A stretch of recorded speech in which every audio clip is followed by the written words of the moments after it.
Hello दोस्तों, आप सभी का स्वागत है मेडिकोज कॉन्सेप्ट के इस यूट्यूब चैनल में।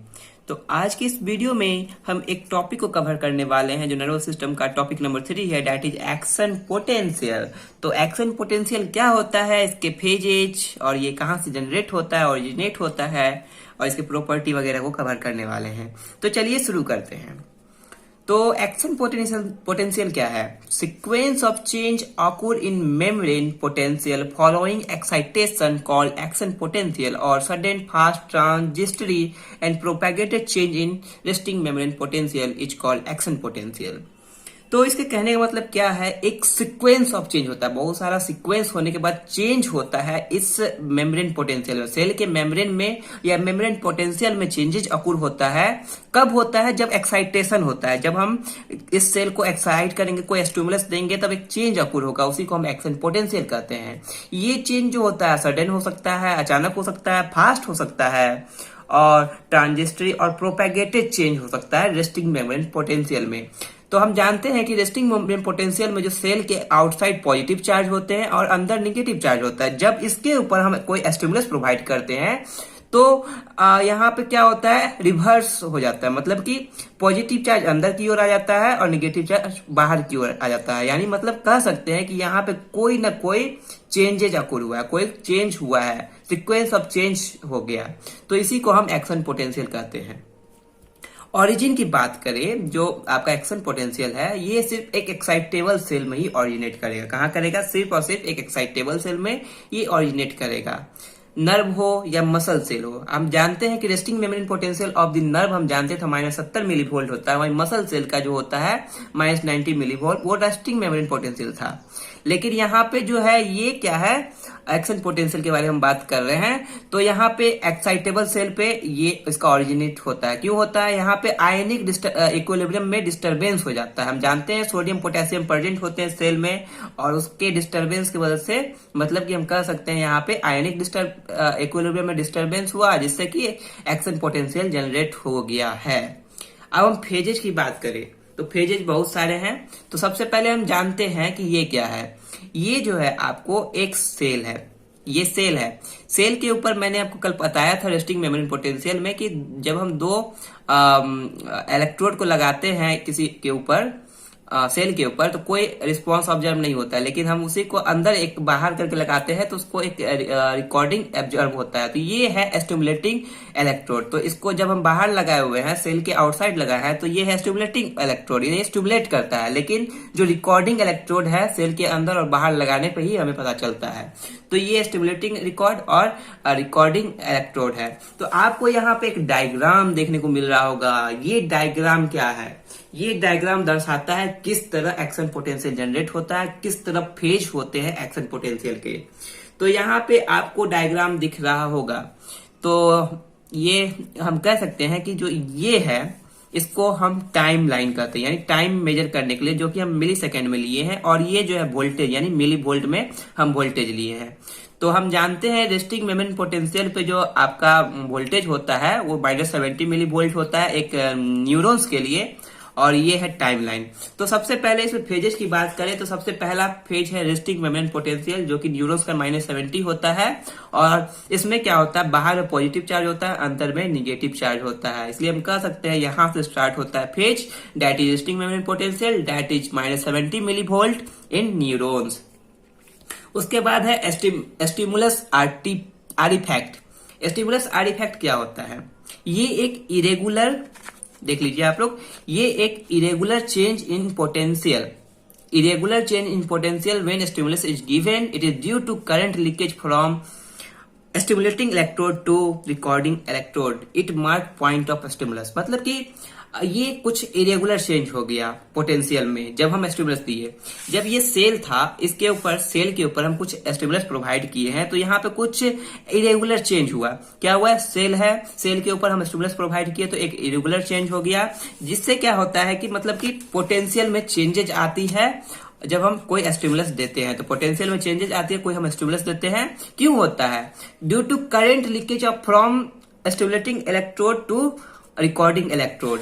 यहाँ पे ये स्टिमुलेटिंग इलेक्ट्रोड है और ये रिकॉर्डिंग इलेक्ट्रोड है, इस दोनों के बीच में करंट लीकेज होता है। ये करंट लीकेज होने के कारण ही ये एक स्टिमुलस आर्टिफैक्ट फॉर्म होता है। और ये जो स्टिमुलस आर्टिफैक्ट है ये हल्का सा दर्शाता है कि चलो झटका लगा है, हल्का सा झटका लगा है, मतलब कि हल्का सा झटका लगा है। और इस तरह से हम कह सकते हैं कि स्टिमुलस आर्टिफैक्ट जो है इरेगुलर चेंज है पोटेंशियल में, और ये करंट लीकेज होता है स्टिमुलेटिंग इलेक्ट्रोड से लेके रिकॉर्डिंग इलेक्ट्रोड तक करंट लीकेज होता है, उसकी वजह से होता है। इसको हम कह सकते हैं कि यहाँ पे कोई न कोई हल्का सा पॉइंट ऑफ स्टिमुलस, यानी हल्का सा स्टिमुलस प्रोवाइड हुआ है इसको, यानी सेल को हल्का सा स्टिमुलस दिया गया है, इसी को हम स्टिमुलस आर्टिफैक्ट कहते हैं। उसके बाद है सेकेंड थर्ड जो है that is latent period. Latent period आपको इसमें कहां देखने को मिल रहा है, ये देखिए, ये 0 सेकेंड से लेके 1 मिली सेकेंड के बीच का जो पीरियड है, जब जो एक रेस्टिंग मेम्ब्रेन पोटेंशियल पे जो ये लाइन आपको स्ट्रेट लाइन दिख रहा है, इसी को हम लैटेंट पीरियड कहते हैं। स्ट्रेट लाइन बिटवीन 0 से 1 मिली सेकेंड, ये स्ट्रेट लाइन आपको दिख रहा है 0 से 1 मिली सेकेंड तक के लिए। Time taken to impulse from stimulating electrode to recording electrode, जो भी टाइम यहां से लेके यहां तक पहुंचने में लगा है, स्टिमुलेटिंग इलेक्ट्रोड से लेके रिकॉर्डिंग इलेक्ट्रोड में इंपल्स का जो भी टाइम लगा है, उसी को हम लैटेंट पीरियड कहते हैं। क्या कहते हैं? उसको हम लैटेंट पीरियड कहते हैं। जो भी टाइम आपको स्टिमुलेटिंग इलेक्ट्रोड से रिकॉर्डिंग इलेक्ट्रोड तक पहुंचा है, स्टिमुलेटिंग इलेक्ट्रोड से लेके रिकॉर्डिंग इलेक्ट्रोड तक जो टाइम लगा है इंपल्स को ट्रेवल करने में, उसी को हम कहते हैं लैटेंट पीरियड, उसी को हम लैटेंट पीरियड कहते हैं। ये किस चीज पे डिपेंड होता है? ये किस चीज पे डिपेंड होता है? ये डिपेंड होता है distance and speed of the conduction. Latent period जो है डिस्टेंस पे डिपेंड करता है और स्पीड ऑफ डिस्टेंस पे। कितना डिस्टेंस है? अगर ये डिस्टेंस छोटा सा था तो कम 1 मिली सेकेंड में ही ये ट्रेवल कर लिया, अगर डिस्टेंस ज्यादा होता बहुत टाइम ले लेता ये ट्रेवल होने में। और कितने स्पीड में कंडक्ट हुआ है, इस पे भी ये लैटेंट पीरियड डिपेंड करता है। उसके बाद है फायरिंग लेवल। क्या है? Firing level. तो आपको ये फायरिंग लेवल है, तो आपको फायरिंग लेवल ये देखिए 1 मिली सेकेंड पे ये हल्का सा जो है ऊपर की ओर गया, ये हल्का सा एक ऊपर की ओर गया, हल्का सा डिपोलराइज हुआ और जाके मतलब कि उसके बाद पिकअप पकड़ लिया, मतलब कि हल्का सा पहले हुआ और एक पॉइंट पे जाके रुक गया, फिर से अचानक वो स्पाइक पकड़ा है। तो आफ्टर लिटिल डिपोलराइजेशन, हल्का सा डिपोलराइजेशन हुआ है, यानी निगेटिव से पॉजिटिव की ओर गया है, निगेटिव से पॉजिटिव की ओर जा रहा है, हल्का सा लिटिल डिपोलराइजेशन हुआ 15 मिली वोल्ट का, यानी 70 था, यहाँ पे आपको दिख रहा है 70 है, 70 से 55 तक गया है, तो यहाँ पे 15 मिली वोल्ट का डिपोलराइजेशन हुआ। तो after little depolarization 15 millivolt का थ्रेशोल्ड एग्जीबिशन, यानी हल्का सा थ्रेशोल्ड एग्जीबिशन हुआ, हल्का सा उठा है ऊपर की ओर, हल्का सा ऊपर की ओर उठा है, उसी को हम कहते हैं फायरिंग लेवल। अब है डिपोलराइज, स्पाइक, और आफ्टर डिपोलराइज, आफ्टर हाइपरपोलराइजेशन। तो हम सभी को डायग्राम पे देख लेते हैं, उसके बाद आपको समझाएंगे। तो यहाँ पे आपको दिख रहा है जो ये फायरिंग लेवल है, फायरिंग लेवल से अचानक ऊपर गया, फायरिंग लेवल से अचानक जो ये डिपोलराइज हुआ, डिपोलराइज का मतलब होता है पॉजिटिव से निगेटिव की ओर जाना। तो पॉजिटिव से निगेटिव की ओर गया, हम मैंने मिस्टेक कर दिया यहाँ पे। डिपोलराइज का मतलब है निगेटिव से पॉजिटिव की ओर जाना, डिपोलराइज पॉजिटिव से निगेटिव होता है, तो निगेटिव से पॉजिटिव की ओर जाना। तो यहाँ पे आप -70 था और ये यहाँ पे थोड़ा माइनर डिपोलराइजेशन हुआ। उसके बाद ये फायरिंग लेवल के बाद ये स्पाइक पकड़ा है जाके +55 मिली वोल्ट पे, +55 मिली वोल्ट पे ये जाके स्पाइक बनाया, फिर वहां से अचानक जो है ये नीचे आ गया है। तो ये जो अचानक सडन राइज हुआ इसको डिपोलराइज कह रहे हैं, क्योंकि ये निगेटिव से पॉजिटिव की ओर गया है, और ऊपर से जो नीचे आया है सडन डिपोलराइज हुआ, मतलब पॉजिटिव से निगेटिव आना, उसको हम डिपोलराइजेशन कहते हैं। उसके बाद यहाँ पे जो लगभग 70 मिली वोल्ट, -70 मिली वोल्ट जो रेस्टिंग मेम्ब्रेन पोटेंशियल है, वहां पहुंचते पहुंचते ये एक छोटा सा कर्व ले लिया, इसी को हम कहते हैं आफ्टर डिपोलराइजेशन कह रहे हैं। और ये जो है रेस्टिंग मेम्ब्रेन पोटेंशियल से नीचे की ओर चला गया है, और उसके बाद फिर से ऊपर की ओर रेस्टिंग मेम्ब्रेन पोटेंशियल तक पहुंचा, उसको हम आफ्टर हाइपर पोलराइजेशन कहते हैं। चलिए अब हम इसको देखते हैं डेफिनेशन के फॉर्म में। और ये देखिए, डिपोलराइजेशन का मतलब होता है रिवर्स पोलराइजेशन, यानी पोलराइजेशन रिवर्स होता है, ये निगेटिव से 0 या पॉजिटिव की ओर जाता है।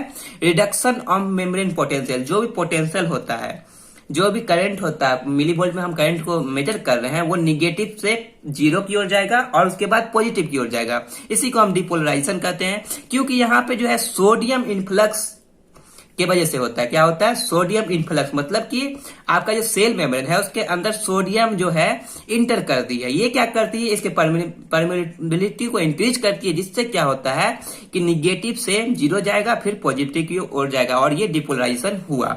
उसके बाद स्पाइक।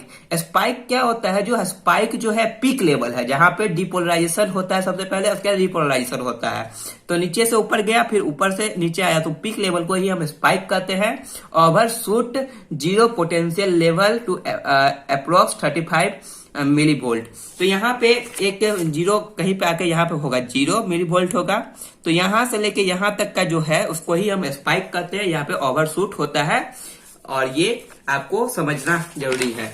तो स्पाइक आप समझ गए, मैक्सिमम लेवल जहां पर डिपोलराइजेशन एंड हुआ और डिपोलराइजेशन स्टार्ट हुआ, उसी को हम स्पाइक कहते हैं। उसके बाद हम देखने वाले हैं रिपोलराइजेशन। रिपोलराइजेशन में क्या है? Membrane potential from positive to negative. अब क्या हुआ? मेम्ब्रेन पोटेंशियल जो है वो रिडक्शन हुआ, चेंज हुआ, चेंज इन मेम्ब्रेन पोटेंशियल। हम यहाँ पे लिख सकते हैं change in membrane potential from positive to negative. आप देख रहे थे जो डिपोलराइजेशन था वहां निगेटिव से पॉजिटिव की ओर जा रहा था, लेकिन जो रिपोलराइजेशन हो रहा है यहाँ पे पॉजिटिव से नेगेटिव की ओर, मतलब हम कह सकते हैं टुवार्ड रेस्टिंग मेम्ब्रेन पोटेंशियल की ओर आ रहा है। क्यों? यहाँ पे K प्लस का इफ्लेक्स हुआ, मतलब कि जो सेल मेम्ब्रेन है यहाँ पे आपका K जो है पोटेशियम जो है वो बाहर की ओर निकला है, और जब बाहर की ओर पोटेशियम निकल गया तो यहाँ पे पॉजिटिव से निगेटिव यहाँ पे फिर से होने लगा, और इसे हम रिपोलराइजेशन कहते हैं। यहाँ पे K इफ्लेक्स जो है बाहर निकला और यहाँ पे change in membrane potential from positive to negative. This is called repolarization. अब हम आपको बताने वाले हैं आफ्टर डिपोलराइजेशन। मैंने बताया था इस डायग्राम में जो ये जो स्पाइक लेवल से नीचे आया है, तो रेस्टिंग मेम्ब्रेन पोटेंशियल के आसपास आने पे जो ये डिपोलराइजेशन होता है वो कर्व शेप ले लेता है।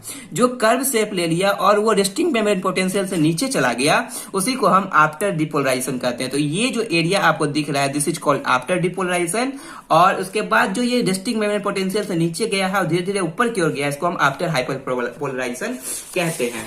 तो यहाँ पे आप देख लीजिए आफ्टर डिपोलराइजेशन और आफ्टर हाइपरपोलराइजेशन। आफ्टर डिपोलराइजेशन में क्या हुआ? Slower fall at the end of repolarization. जब हम रिपोलराइज कर रहे थे तो वहां पे जाके एंड के पास रेस्टिंग मेम्ब्रेन पोटेंशियल के पास एक हल्का सा कर्व फॉर्म हुआ। जब 70% ऑफ 100% रिपोलराइज होता है तो मतलब कि हम कह सकते थे सिंपल रिपोलराइजेशन है, लेकिन जो 30% है 100% में 30% जो बच गया वो आफ्टर डिपोलराइजेशन होता है। इस तरह का जो कर्व हुआ था उसी को हम आफ्टर डिपोलराइजेशन कहते हैं। Slower fall at the end of depolarization is called after depolarisation.